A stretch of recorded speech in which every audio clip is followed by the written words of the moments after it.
Bonjour tout le monde. Vous m'entendez bien? D'abord, merci à Mario Lafrance et puis toute l'équipe de la SDC de nous avoir invités à participer à ce colloque. S'il manque de personnes ou de clients au marché Bon Secours, il n'y en manque pas à l'accueil Bonneau. C'est ce qui fait qu'on est là aujourd'hui pour vous parler du défi de cohabitation sociale qu'il y avait, qui est peut-être encore présent, mais qui fait son chemin grâce au projet d'intervention de milieu qu'on a mis sur pied. Mais avant de vous parler du projet comme tel qui existe depuis 2 ans, j'aimerais vous entretenir un petit peu sur ce qu'est l'accueil Bonneau, parce que souvent on est connu pour le service de repas qu'on offre et qui attire environ 600 personnes par jour. On sert 800 à 1000 repas par jour aux personnes en situation ou à risque d'itinérance.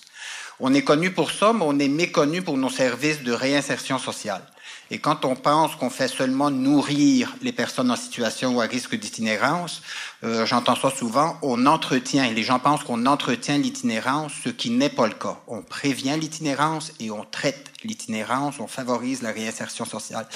Donc, j'aimerais vous parler de nos services d'accueil, entre autres des repas, mais aussi de tous nos services de réinsertion sociale. Vous parler un petit peu de qui est la clientèle de Bonneau. Ensuite, enchaîner avec le développement du projet qui a pris naissance en mai 2011 et vous faire part de quelques statistiques parce que je trouve que les résultats, les retombées de ce projet-là sont notoires, sont intéressants, donc on souhaiterait les partager. D'abord, l'accueil Bonneau, sa mission, c'est d'accueillir les personnes en situation ou à risque d'itinérance. Les nourrir, répondre à leurs besoins de survie, leurs besoins de base, mais les accompagner dans leur cheminement vers la réinsertion sociale, vers la stabilité résidentielle et la réinsertion en société. Les gens qui viennent à l'accueil Bonneau sont surtout c'est des hommes, essentiellement des hommes. Il y a quelques femmes qui viennent parce qu'elles sont admises à la salle à manger, mais c'est une mission pour hommes seulement. Donc nos services de réinsertion sont dédiés aux hommes. C'est des gens qui ont en moyenne une 40aine d'années.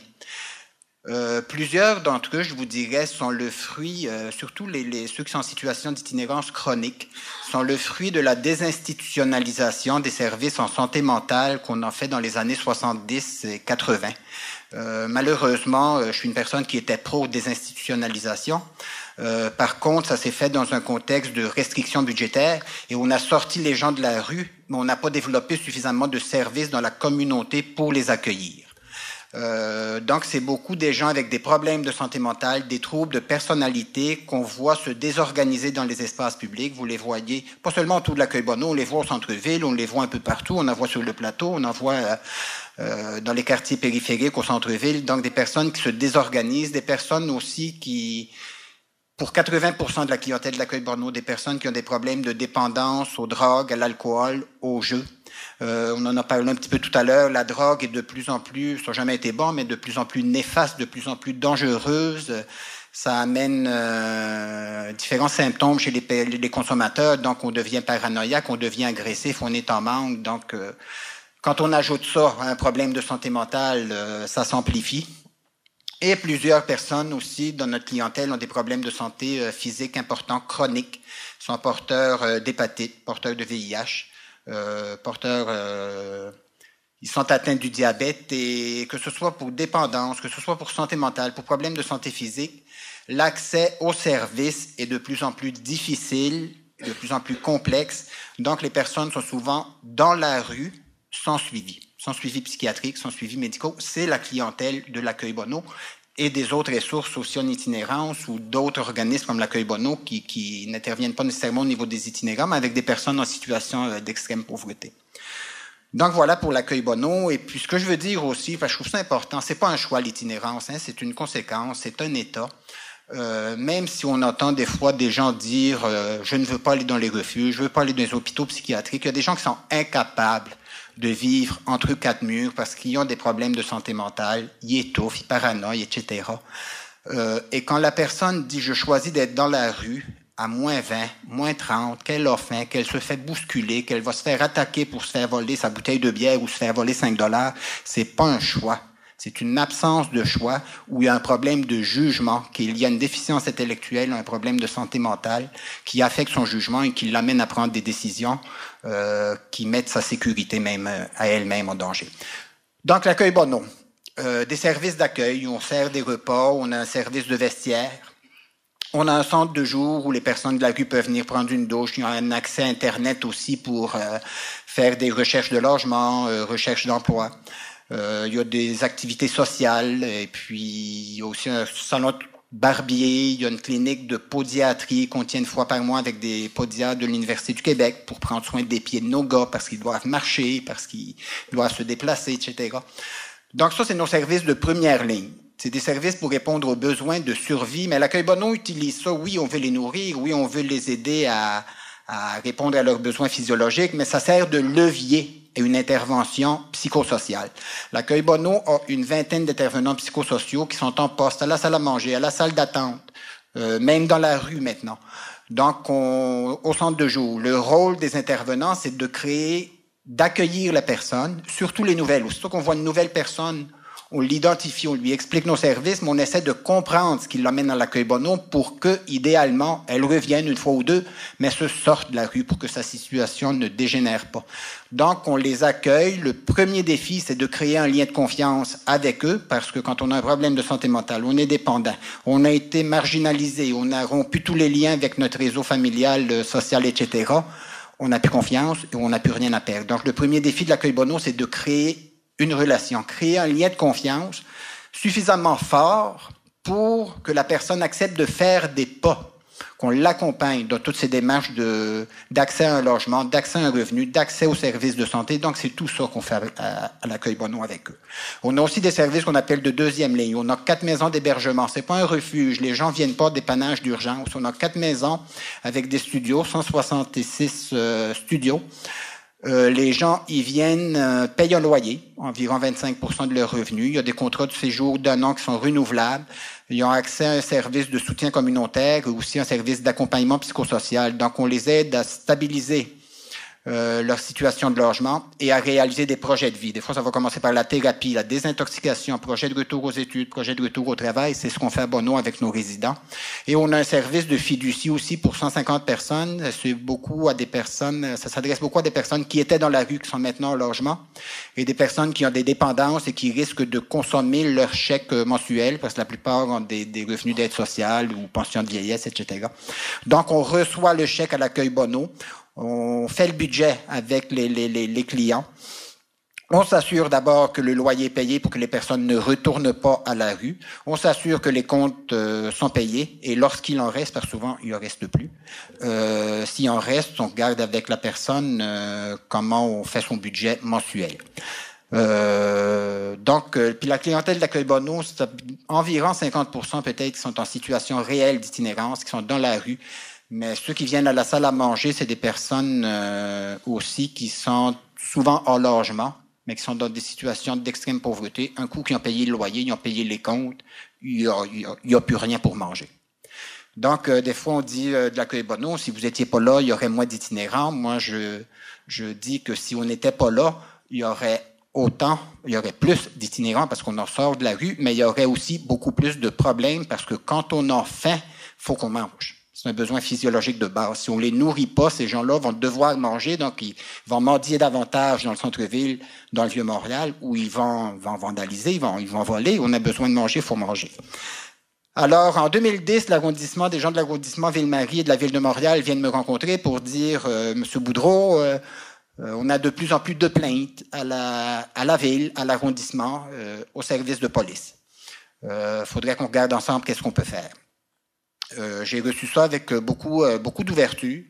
Je suis très sensible à ce que peuvent vivre les résidents, les commerces, liés pas aux itinérants, mais je dirais à certaines des personnes en situation d'itinérance, parce qu'en général, la grande majorité des clients qui viennent à Bonneau ou qu'on va croiser, même s'ils sont itinérants, il n'y a pas de comportement problématique. Quelques-uns en ont, et c'est ceux auprès de qui il fallait intervenir.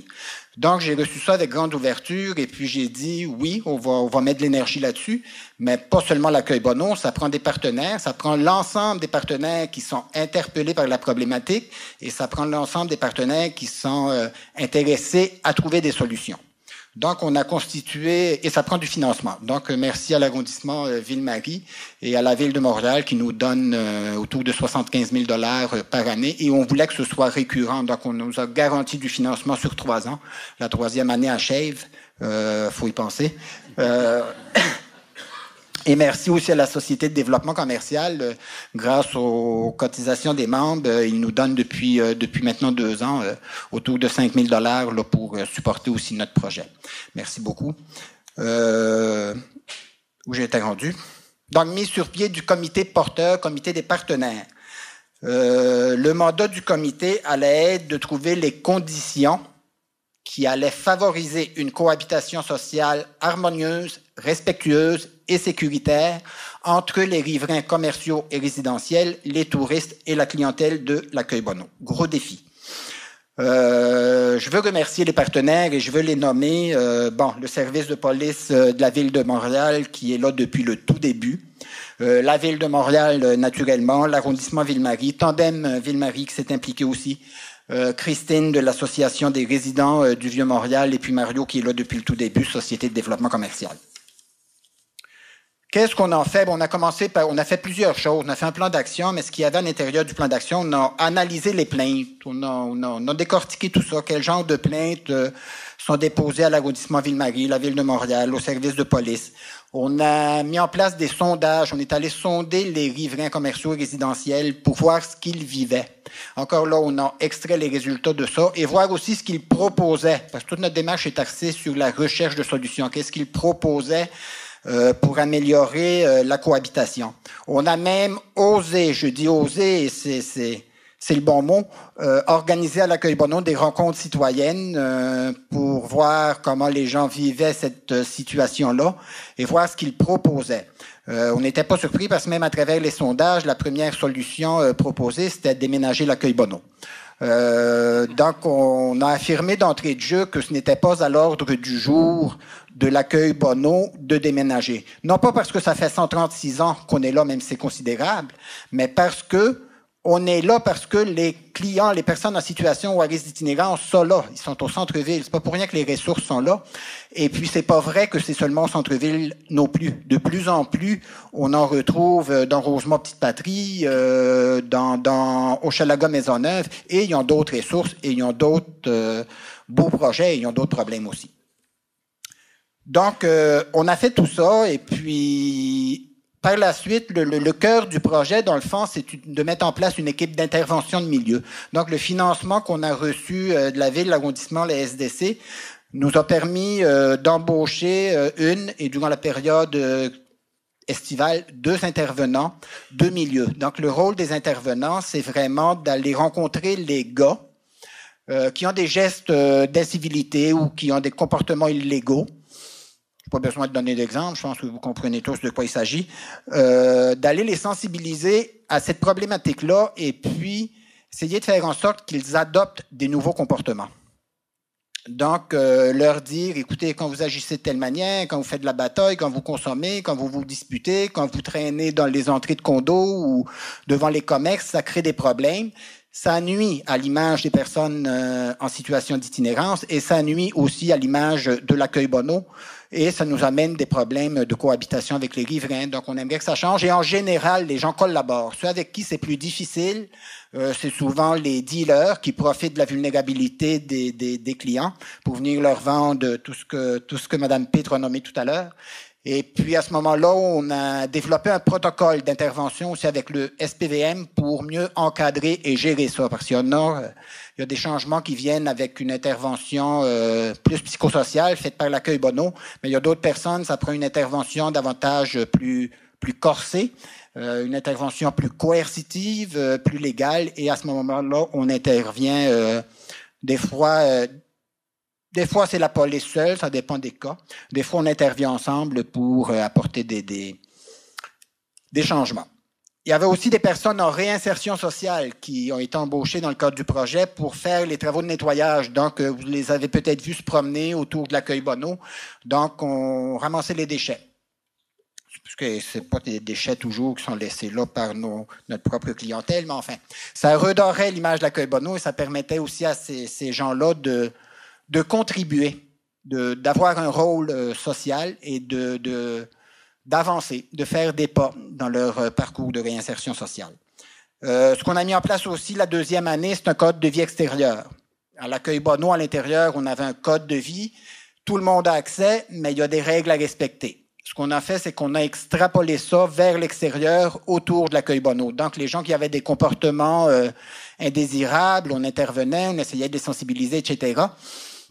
Et si ça se maintenait, mais il y avait des conséquences. Donc, il y avait une interruption des services, soit l'accès au vestiaire, l'accès à la salle à manger, à l'accueil Bonneau. Le rôle de l'intervenant aussi, je ne l'ai pas dit, c'était de rencontrer les riverains pour les sensibiliser, un peu comme j'essaie de faire maintenant, à la réalité de l'itinérance et à la mission et au service de l'accueil Bonneau, et de jouer un rôle aussi de médiation. Donc, ce qu'on a mis en place aussi, c'est des outils de communication, des outils d'intervention. On a développé une ligne dédiée. Donc, les gens qui vivent des problèmes avec les itinérants, que ce soit des commerces ou des résidents, peuvent appeler à ce numéro de téléphone-là et on les rappelle rapidement. Si c'est pas la même journée, c'est le lendemain, le plus tôt qu'on peut. Et puis, on essaie de comprendre ce qui se passe et on intervient. Même si, je vais vous donner un exemple, il y a un résident qui appelle, mais moi, il y a un itinérant qui couche chaque nuit devant l'entrée de condo. Je me lève le matin chercher mon journal. J'ai peur, ça me dérange. Donc, l'intervenante va se présenter, s'il le faut, à 6 heures le matin pour rencontrer le gars, lui parler de la situation et amener un changement. Ce que je peux vous dire, c'est que ça marche et que la ligne ne sonne pas suffisamment. Des fois, on entend des gens nous dire « Mais ça fait un an, mais pourquoi vous n'avez pas appelé ?» Des fois, les gens ont peur de téléphoner, mais ça marche. Des fois, ça nous prend un appel de commerce qui va dire « Il y a une personne qui délire dans la rue et qui me fait peur. » Donc, si cette personne-là est dangereuse pour elle-même, des fois pour d'autres, pour nous, c'est un levier. C'est peut-être ce que ça nous prend pour réussir à avoir une ordonnance de cours pour une évaluation psychiatrique pour la faire traiter. Donc, quand les gens le font, ça marche. Donc, des résultats que je vais vous donner pour terminer. J'ai étudié des statistiques qui nous ont été fournies par le SPVM. Le nombre d'interventions policières dans le secteur de l'accueil Bonneau. En 2011, on avait 311. En 2012, 187 et en 2013, 122. Donc, en 2 ans, c'est 189 interventions policières de moins, donc une diminution de 61%. Les interventions policières dans le cadre d'événements violents, on est passé de 31 à 8 à 5, donc une diminution de 80% en 2 ans. Intervention dans le cadre de conflits, présence dérangeante dans le secteur de l'accueil Bonneau, on est passé de 85 en 2011 à 55 en 2012 et à 42 en 2013. Donc encore là, une réduction de 50%. Et il n'y a pas longtemps, on vient de finir la compilation, on a passé des sondages auprès de 91 riverains commerciaux et résidentiels pour voir ce qu'ils pensaient du projet d'intervention de milieu, voir comment ils en étaient satisfaits. Et 91% des répondants se disent satisfaits du projet dans son ensemble. 92% sont d'avis qu'il y a eu amélioration de la propreté autour de l'accueil Bonneau. 79% sont d'avis qu'il y a eu diminution du nombre de personnes intoxiquées et dérangeantes. 76% sont d'avis qu'il y a eu diminution des actes d'incivilité et des comportements inappropriés. Et enfin, 85% disent s'être sentis plus à l'aise aux abords de l'accueil Bonneau. Dans le chapitre des bonnes nouvelles, pour réellement terminer, il y a, vous le savez, la politique en itinérance qui doit être déposée au mois de décembre comme prévu par le gouvernement marois. Donc, c'est pas une politique de lutte aux itinérants, mais de lutte à la problématique de l'itinérance. Et puis, ce que Mme Yvon nous a dit, c'est qu'il allait être suivi au mois de mars dans le budget d'un plan d'action ambitieux et qui allait avoir du financement qui allait suivre. Je dis ça aussi parce que, vous savez, l'accueil Bonneau, pour faire tout ce qu'on fait, c'est un budget de 3,5 millions de dollars par année. Et ce qu'on reçoit du gouvernement, on l'apprécie, mais c'est nettement insuffisant, c'est 275 000. Le reste, on va le chercher par nos propres activités de fonds. Et puis, bon, on a besoin d'argent, donc on espère que la société de développement commercial et l'arrondissement, la ville vont continuer à nous soutenir. Dans le chapitre des bonnes nouvelles aussi, c'est qu'on est en train de réfléchir. Vous savez, il y a beaucoup de commerces et de résidents qui étaient dérangés sur la rue Saint-Paul. On travaille actuellement avec une firme d'architectes pour... nos services se déploient dans 2 maisons différentes. Une qui donne sur Saint-Paul où il y a le centre de jour et il y a le service de fiducie, et l'autre qui donne sur la rue de la Commune avec une entrée sur Bonneau pour la salle à manger, le vestiaire, etc. Donc, on voudrait faire connecter ces maisons-là pour que l'accès aux services se fasse essentiellement par la rue Bonneau. Donc, il n'y aurait plus d'accès clientèle par la rue Saint-Paul et ainsi, il y aurait moins d'attroupement, de regroupement de personnes sur la rue Saint-Paul. Donc, c'est un projet qui est à l'étude et si tout va bien, qui devrait débuter à l'automne prochain, non, au printemps prochain, si on a les sous nécessaires. Merci. Merci beaucoup. J'ai juste prolongé un peu. Vous savez qu'il y a un lunch midi et ce qu'on demande à ceux qui le veulent, c'est, bien sûr, c'est gratuit, mais ceux qui voudraient faire une contribution volontaire peuvent le faire pour l'accueil Bonneau. Ça va régler partiellement vos problèmes. Merci. Et maintenant, c'est le temps des questions. Est-ce que je vois des mains se dresser?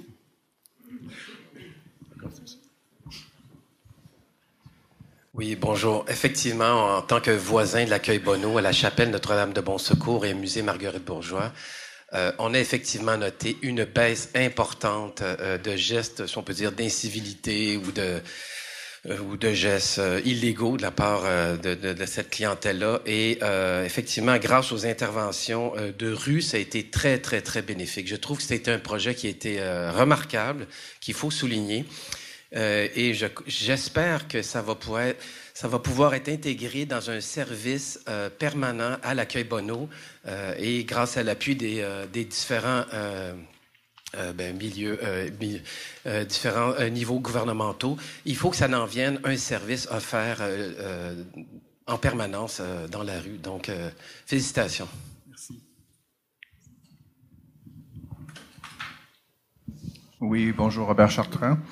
Je pense que dans tout ce qui est à faire, c'est toujours une façon de le faire et le citoyen a une très grande responsabilité face à ça. Vous mentionniez tantôt, tout ce que vous aviez à faire, c'était d'appeler. Moi, je suis un de ceux qui appellent ou qui écrit. Si c'est pas à la ville, ça va être à d'autres entités. Mais on ne peut pas critiquer si on n'agit pas. Pour ce qui est de l'accueil Bonneau, une question, quel est le moyen le plus facile de vous rejoindre? Est-ce que c'est un numéro de téléphone ou est-ce que c'est un site Internet? Et deuxièmement, à tous ceux qui sont ici, je pense qu'on a une mission à faire passer le message, surtout aux gens qu'on côtoie, qui se plaignent souvent. Et puis, bon, qu'est-ce que tu fais pour ça? Tu pourrais appeler, tu pourrais faire ci, tu pourrais faire ça. On a une responsabilité de citoyen. Si on veut partager le même territoire, comme ce qu'on a entendu ce matin, cohabiter harmonieusement, il ne faut pas juste garder les remarques et les problèmes pour soi, mais il faut les partager et aller directement à la source pour que ces problèmes-là soient éventuellement corrigés. J'apprécie ce que Madame la policière a dit tantôt. Et surtout, pour vous, je pense que vous faites à l'accueil Bonneau un travail extraordinaire et on sent la différence. Merci. Merci. Oui, bonjour, Sacha Patela. Bonjour, pardon. Allez-y, madame, allez-y. Oui, Françoise Espy-Bourseau, je suis vice-présidente de l'Association des résidents du Vieux-Montréal. Je dois d'abord féliciter M. Boudreau du travail qu'il fait et que nous apprécions énormément à l'association et féliciter également Mme Pitre pour le travail que les policiers accomplissent également. Et je dois dire que ce que j'appellerais nos itinérants d'habitude dans le Vieux-Montréal ne sont pas ceux qui sont les plus violents et tout ça. On arrive à... Moi, ça fait des années que je suis dans le Vieux-Montréal. On arrive à composer. Mais ce que je voudrais savoir de Mme Pitre, c'est qu'est-ce que vous pouvez faire pour ce que j'appelle l'itinérance de villégiature, c'est-à-dire les gens qui arrivent au printemps, qui repartent à l'automne et qui s'en viennent en villégiature dans le Vieux et qui, eux, sont beaucoup plus violents et posent des problèmes beaucoup plus importants dans le quartier. C'est un très bon point. Vous avez bien raison. Je vous dirais que cette année, pour la première fois, nous avons remarqué une baisse notoire des jeunes qui arrivent, parce que ce sont souvent des jeunes qui arrivent de régions, qui viennent triper pour l'été, au parc Émilie-Gamelin, entre autres, et qui bénéficient des différentes ressources qu'on a à Montréal. Je vous dirais que grâce à la collaboration qu'on a eue avec plusieurs ressources, on a sensibilisé et on a réussi à peut-être vérifier l'identité et la proximité des utilisateurs des ressources pour faire en sorte qu'on a notre réalité, on a nos enjeux. Est-ce qu'on peut garder nos enjeux et laisser aux autres régions s'occuper de leurs propres enjeux? Et je vous dirais que ça a fonctionné. Et cette année, ce serait très malhabile de ma part d'avancer sur un chiffre, mais on n'a même pas vu cette problématique-là cet été, à part quelques cas très isolés. Il y en a toujours. Mais vous savez qu'ils n'ont pas un étampe sur le front, là, j'ose plus nommer de ville, là, mais ils ont pas d'étampe sur le front. Mais en fait, il est vrai qu'il y a aussi un rajeunissement de l'itinérance, une féminisation de l'itinérance. On est très au fait de ça. Moi, je vais faire un lien avec l'équipe Emery. Je suis accompagnée de Sophie Bellemare ici. Emery, c'est une équipe multidisciplinaire. Ce sont 6 policiers qui travaillent strictement de façon proactive en lien avec l'itinérance, peu importe l'âge, le sexe ou la situation. Et je vous dirais qu'au poste de quartier 21, c'est une équipe qu'on a implantée depuis 2009. Nous n'avons pratiquement plus aucun appel lié à l'itinérance parce qu'on travaille de façon tellement proactive pour aider ces personnes-là, pour faire en sorte qu'ils puissent dormir, qu'ils puissent manger, se vêtir, se nettoyer. C'est sûr que parfois on a des démarches plus coercitives, Aubin en parlait tantôt, parce qu'il y a des gens qui ont malheureusement besoin d'une judiciarisation, pas nécessairement pour aller en prison, c'est pas ce qu'on souhaite, mais on souhaite l'évaluation psychiatrique, c'est le juge qui va l'ordonner, pour faire en sorte que ces gens-là se retrouvent avec des médications plus adaptées à leur réalité. Mais ce que je vous dirais, madame, en réponse à votre question, c'est qu'on continue de travailler avec nos partenaires pour faire en sorte que les touristes estivaux restent où ils sont. Merci. Il y a une question ici aussi, oui. en avant. Oui, donc moi, c'est Sacha Bartola du restaurant Le Fripon sur la plage Jacques-Cartier, un petit peu dans le fond. Une question s'adresse à Madame Pitre. Y a-t-il possibilité, un petit peu comme le service incendie de Montréal, d'avoir un genre de poste avancé plus localisé dans le Vieux-Montréal? Parce que j'ai l'impression que le poste 21 couvre un immense secteur où ces affectés sont dilués dans cet immense secteur et permettent d'avoir un poste avancé, un autre poste de quartier plus localisé à la problématique et au secteur du Vieux-Montréal. Je vais vous faire rencontrer mes patrons, vous. Alors, c'est un souhait et nous sommes actuellement dans différentes démarches. M. Dufort, le directeur général de l'arrondissement, est bien au fait de ce dossier-là. Le poste de quartier 21, on est à revoir son emplacement. On est dans une négociation actuellement avec la Ville de Montréal. Et vous avez raison. Une chose est certaine, nous ne diviserons pas les effectifs pour avoir une partie un peu plus au nord et une partie un peu plus au sud. Question de robustesse et d'efficacité opérationnelle. Mais je vous dirais que dans nos plans, nous nous rapprochons de vous. C'était la question que je voulais poser.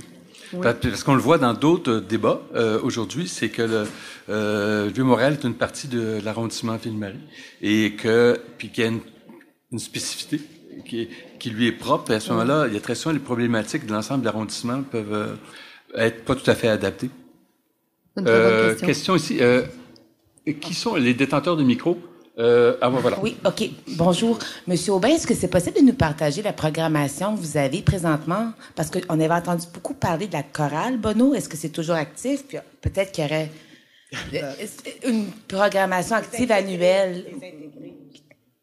Mais la chorale d'accueil Bonneau n'existe plus sous ce nom-là. Il y a la chorale Sous les étoiles, c'est le même directeur, mais la chorale s'est dissociée pour des raisons, disons, administratives. C'est dissocié de l'accueil Bonneau il y a plusieurs années. Donc, ça continue, mais avec un autre nom, et c'est complètement indépendant de l'accueil Bonneau. Un projet qu'on a développé en même temps qu'on a mis en place l'intervention de milieu pour aller chercher ce qu'on appelle à l'interne les exclus des exclus, les plus marginaux. C'est un atelier d'art et de musique. Et il y en a peut-être qui ont eu connaissance de notre exposition d'il y a 2 semaines. On a fait avec la galerie Art, qui est une nouvelle galerie sur la rue Saint-Paul. Je trouve que c'est un bel exemple de cohabitation et de partenariat et de mise en valeur d'une image positive des personnes en situation d'itinérance. Donc, il y a un projet très d'union qu'on a développé à l'accueil Bonneau. Donc, c'est des artistes de Bonneau qui sont mis en contact avec des artistes professionnels de renom, comme Marc Séguin, comme Armand Vaillancourt, Zilon, ils sont tous venus à l'atelier de l'Accueil Bonneau, rencontrer nos gars, produire des œuvres avec eux. Et ces artistes-là nous ont fait don de leurs œuvres. Et les artistes de Bonneau ont produit aussi en cours d'année. On a fait une sélection des œuvres. Et pendant toute une fin de semaine, on a fait un vernissage à la galerie Peter Hart. On a fait par la suite une exposition pendant 2 jours. Et on a fini par un encan. Donc, c'est un bel exemple, je trouve, de partenariat. Et puis moi, ce que je rêve, c'est que l'Accueil Bonneau ne soit pas considéré, excusez le mot, je le dis comme ça, comme une plaie pour le Vieux-Montréal, comme je l'ai déjà entendu, mais plus qu'on soit fier. L'Accueil Bonneau, c'est un patrimoine social qui appartient aux Montréalais. Ça existe depuis 136 ans pour venir en aide aux plus démunis. On est à côté de gens qui ont les moyens de se payer des bons repas au restaurant et puis des condos de luxe. Mais que les gens soient fiers de l'Accueil Bonneau, moi, c'est ce que je souhaite. Et je souhaite que notre présence s'inscrive aussi dans la vocation du secteur. Moi, je rêve que le petit parc de la Friponne à côté, qui appartient à la ville, peut-être avec la rue aussi, mais je ne sais pas si ça va rester une rue ou parce qu'il y a des travaux de construction, mais enfin, je rêverais que ce secteur-là, qu'il y a 2 ans, était habité par les vendeurs, les dealers de drogue, et c'est là qu'il y avait le party, si vous voulez. Ça a déjà changé, mais pourquoi on n'en ferait pas un petit coin artistique? Pourquoi on n'aurait pas aussi la rue des artistes de Bonneau avec d'autres artistes? Donc, qu'il y ait un lieu de rencontre entre les résidents, entre les touristes, mais d'une rencontre positive avec les personnes en situation d'itinérance. Je ne sais pas si ça répond à votre question, mais je voulais plugger ça en même temps. Merci.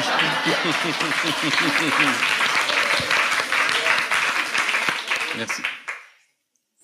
Mon nom, c'est Michaela Tenea. Je suis résidente sur la rue Saint-Jacques et Saint-Laurent. Donc, je suis très proche de Mission Holbury, je pense que ça se prononce comme ça. J'aimerais juste vous partager ce que je vois toute une journée de mon existence. Le matin, je m'en vais travailler. Je m'en vais en métro, je m'en vais à la station Place d'Armes. Il y en a 2, 3, 4 itinérants qui dorment sur place. Le paysage est désolant. Je rentre dans la station de métro. S'il fait très froid, il y en a 2, 3 qui dorment à l'intérieur. Sinon, il y en a au moins 1. Je prends le métro, je descends à la station de métro Henri Bourassa, Montréal-Nord. Je travaille à Montréal-Nord. Là-bas, il y a de temps en temps un seul itinérant que je le rencontre. Ça, je vous raconte, c'est à tous les jours, de lundi au vendredi. Je retourne. Quand je retourne à la station de métro Henri Bourassa, il y a des fois une femme qui est itinérante ou il y a quelqu'un qui chante. Je prends le métro, j'arrive à la station de métro Place d'Armes. Quand je sors, il y a 3, 4, 5 itinérants et des fois, ça sent très, très fort l'odeur de la drogue. C'est presque à tous les jours. Il y a très peu de voitures de police dans le coin. Je vois rarement des policiers là-bas. Le seul moment, j'habite au Vieux-Montréal, dans cet endroit-là, depuis 2 ans et demi.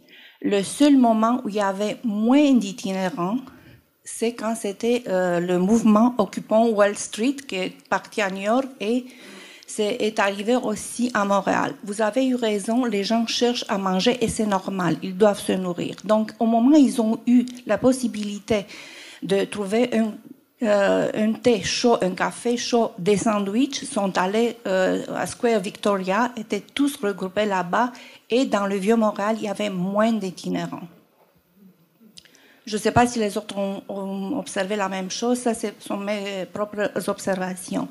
Donc, peut-être qu'on pourrait trouver une façon de fonctionner, je ne sais pas, peut-être vous allez trouver des moyens de fonctionner. J'apprécie beaucoup votre travail. D'abord, j'aurais dû commencer par vous féliciter pour monsieur qui travaille pour l'Accueil Bonneau.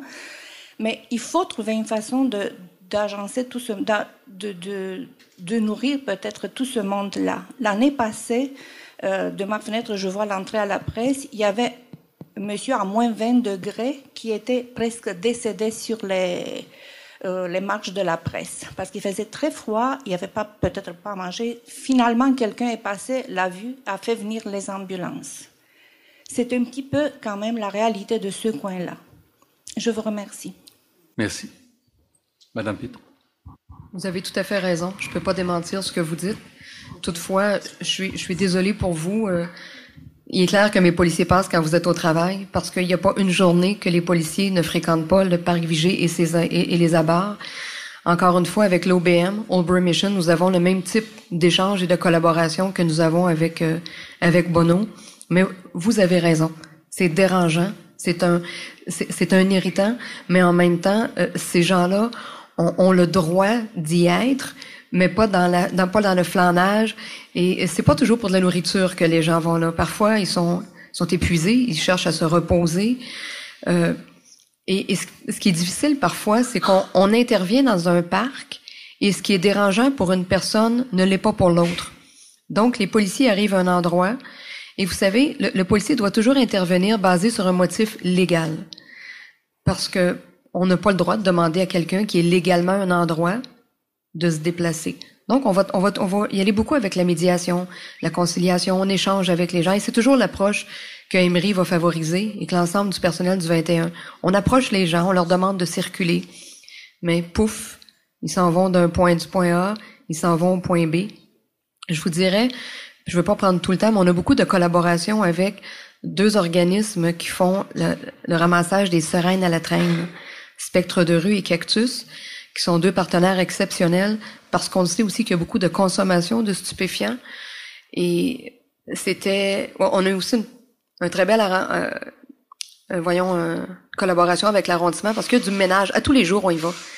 À tous les jours, on fait le ménage. À tous les jours, on rencontre les itinérants. À tous les jours, on les réfère à différents endroits, autant pour l'hygiène que pour l'alimentation. C'est qu'il y a personne qui veut d'eux. Il y a personne qui veut d'eux. Il y a personne quand je dis personne, il y a des organismes, heureusement, qui s'en occupent. Mais dans le jargon, on les prend à un endroit, on les déplace à l'autre endroit. À l'autre endroit, il y a une autre personne qui nous appelle. Mais je peux pas faire autrement qu'être je suis très sensible à ce que vous dites. Vous avez raison. Mais on le travaille. Il n'y a pas de solution magique. Si vous avez des solutions, appelez-moi. J'ai des cartes que je vais laisser. Ça va me faire plaisir de les écouter. Il y a, où sont les micros? Il y a une intervention, il y en a une ici. Excusez-moi. Moi, ma question est pour Madame Pitre. Oui. Premièrement, j'aimerais vous féliciter. C'est rafraîchissant de vous entendre. On sent réellement, je sens pour ma part une réelle compassion pour les itinérants. Et c'est pas juste pour la galerie. Moi, je le sens. Je pense que les gens le ressentent aussi. Puis ça fait différent de qu'est-ce qu'on a déjà connu dans le passé, pour s'en nommer de nom. Ma question, c'est 2 petites questions. On avait dans le passé 2 policiers en bicyclette qui étaient toujours ensemble, puis ils étaient très amis des commerçants. Pourquoi on pourrait pas retrouver d'autres policiers comme ça, ou du moins les mêmes qui pourraient... Ça, les commerçants m'en parlent souvent, puis ils disent c'est de valeur que les 2 messieurs en policier qui étaient très... ça te faisait police de quartier, ça faisait police communautaire, c'était très... ils étaient près des commerçants, et c'était bien, je sais pas... Ça, c'est ma première question. La deuxième question... comme je disais, on sent une compassion, mais moi j'ai un itinérant qui m'a montré une contravention qu'il y a eu. On parle d'une contravention environ de $400. Un itinérant de recevoir une contravention, je trouve que il manque de compassion à ce niveau-là. Il n'y aurait pas une manière de moins être rigide à ce niveau-là auprès de nos itinérants. Le but, c'est pas d'encourager. Je pense pas que ça peut aider je pense pas que ça peut être un découragement en donnant une contravention comme ça. Je pense au contraire, ça devient ils deviennent agressifs, ça les enlise encore plus, là. C'est mes 2 très bonnes questions. La première, ils ont eu une crevaison. Non, c'est pas ça. En fait, les 2 policiers sont toujours en fonction. Nick Loignon et Mathieu Farley. Mathieu et Nick partagent à la fois, ils sont à pied et à vélo. Et je vous parlais tantôt, vous allez les revoir aussi à vélo pour l'hiver. Donc, et vous avez raison, parce que le but, c'est d'échanger, c'est un service de proximité. C'est d'être capable de prendre le temps avec vous, d'échanger autant avec les citoyens qu'avec les commerçants, pour être capable d'être plus à l'écoute de vos préoccupations et de ce qui vous dérange au quotidien. Alors, pour répondre à cette première question, c'est fait. Pour ce qui est du constat, on a toujours l'impression, effectivement, vous avez raison, c'est la poche droite qui donne à la main droite qui donne à la main gauche. Mais lorsqu'on parlait tantôt, dans un continuum, c'est sûr que parfois vous allez voir l'itinérant avec un constat d'infraction dans les mains, mais il y a parfois tout un historique derrière. Et il y a aussi parfois 10, 15, 20 citoyens qui se sont plaints dans la même heure de cette personne-là et on est rendu à un point où on a les mains liées parfois. On ne sait plus quoi faire. Et je vous parlais tantôt que la judiciarisation est parfois la solution pour amener cette personne-là devant les tribunaux, pour être capable d'obtenir une évaluation psychiatrique pour que cette personne-là puisse enfin aller chercher de l'aide. Il y a beaucoup de... C'est les gens parfois qui sont très récalcitrants à recevoir de l'aide. Tout ce qui est forme de structure d'aide, déjà qu'on puisse les approcher et d'être capable d'échanger. C'est gênant de vous dire aujourd'hui, on s'entend qu'ils ne paient pas toujours leurs 400 $. Je pense qu'on est capable de se dire les vraies choses aujourd'hui. Le but, c'est parfois de les amener, de les forcer à être devant les tribunaux. Et ensuite, ben, les juges prennent les moyens nécessaires. Mais la facture n'est pas refilée à l'OBN, mais à Bonneau, là. Oh my God. Ça fait... Elle n'est pas. Non. Alors, comprenez-vous, donc, c'est parfois un moyen. Et, ben, les instances judiciaires et villes prennent des décisions, mais on est parfois, nous aussi, ligotés par les moyens qu'on a. Parce qu'on a des gens qui nous appellent quand ça fait 10, 15, 20, 25 personnes il faut agir. Et on se retrouve parfois avec des moyens limités. Mais vous avez raison. Merci. Oui, encore une question ici. Je suis dans le marché Beau Secours et je voulais féliciter notre direction à une renaissance d'apporter la culture, nouveau musée, parce que les informations qui étaient ici, tout simplement, je trouvais irréalistes. Maintenant, il y a des gens qui volent les pièces d'art. On m'a volé dans notre galerie une pièce d'art et j'étais étonnée parce que je voulais savoir qui a volé. C'était une pièce de 5 000 environ. On m'a informé que je n'ai pas le droit de voir la personne qui a volé cette pièce d'art. Comment ça fonctionne? Je n'ai pas compris jusqu'à la date. Pourquoi c'est la personne qui a volé était davantage protégée que notre commerce ou notre galerie d'art? Bonne question. En 1982, on a eu l'implantation de la Charte canadienne des droits la Charte des droits, c'est une réalité. Et on est aussi assujetti à la loi d'accès à l'information. Lorsqu'on est une personne qui n'est pas directement impliquée dans l'événement, donc je ne sais pas si vous avez appelé en tant que... si vous êtes responsable de la place Bon Secours, et comprenez-vous, il faudrait qu'on jase, vous et moi, après, mais exemple, si un inconnu appelle pour avoir de l'information sur une autre personne, en vertu de la loi d'accès, on ne peut pas donner les informations. Mais la personne qui est responsable du marché Bon Secours pourrait avoir, mais de rencontrer un suspect, c'est pas toujours une bonne idée. Non. C'est une pas, galerie indépendante. Dans le marché Beau Secours, il y a plusieurs commerces, différentes galeries, et tout simplement, j'ai une business là-bas, et j'ai voulu savoir qui a volé cette pièce d'art pour se protéger davantage, appeler une sécurité, parce que nous avons une sécurité à l'intérieur de marché Beau Secours. En fait, vous n'avez pas besoin du nom de la personne pour vous protéger. Dans le fond, vous êtes déjà au fait de ce qui s'est passé, puis je vous dirais que c'est l'information qui est publique. À partir du moment où une personne est accusée, la personne a été arrêtée, si vous allez au plumitif à la Cour municipale ou à la Cour du Québec, ce sont des informations qui sont disponibles, gratuites, et ça vous appartient. Mais je vous dirais encore une fois, peut-être, j'aimerais ça que vous preniez mes coordonnées, que vous m'appeliez, parce qu'il y a peut-être différentes façons de protéger des objets d'art autres que par une agence de sécurité. Peut-être des moyens à prendre parfois qui sont moins onéreux et plus efficaces. Merci. Vous en reparlez après. Parfait. OK. Moi, j'ai juste un petit commentaire. J'ai observé que pour faire en sorte que les gens circulent, quand on met une douce musique classique, ça permet que les gens sont plus portés à... J'ai observé sous des tunnels, des fois, ou des piétons, ou des entrées de commerce ou de centres d'affaires, c'est schizote, puis ça fonctionne. Il n'y a pas d'itinérance à l'entrée dans les métros. Oui. Je ne sais pas ce que vous en pensez. On l'a fait à Champ-de-Mars. Oui. Ben oui, puis ça fonctionne. Monter un petit peu, le son devrait être augmenté, monter le volume classique. Ça nous permet de terminer cette partie de la rencontre en musique. Est-ce qu'il y avait encore des questions? OK. On y va vite dans les deux cas. Alors, oui. j'ai deux questions. Là, je suis un peu stressée parce que j'ai oublié une. Non, mais ça va être sympathique. Okay. Une des questions, elle est plus réaliste. Que faire quand le même itinérant vient devant votre vitrine et puis on ne sait pas quoi faire? On ne sait pas. On ne veut pas l'insulter, mais on ne sait pas quoi faire. Que faire? Parce que ça dérange notre clientèle. On est dans la beauté et puis on ne sait pas quoi faire. Donner à manger, donner des sous, de quoi faire? Non. Vous faites comme vous voulez, mais on encourage. Quelle est la meilleure chose à faire? Mais ça dépend où vous êtes, parce que l'accueil Bonneau, on intervient, nous, avec l'équipe d'intervention de milieu, aux abords de l'accueil Bonneau. Donc, notre limite ouest, c'est Place Jacques-Cartier. Notre limite est, c'est rue Saint-André. Après ça va jusqu'à Vigée. Je ne sais pas si vous êtes là-dedans. 230 Saint-Jacques et 220 Saint-Jacques. J'ai 10 étages de parking en haut. Ils rentrent dedans et dorment dedans. On a de la sécurité le soir. Mais en journée, c'est ça. Il essaye avoir un peu de compassion, mais on ne sait pas quoi faire, vraiment. Mais disons, moi je pense que les services comme on a développé à l'accueil Bonneau sont à multiplier, faire de l'intervention de rue et de l'intervention de milieu.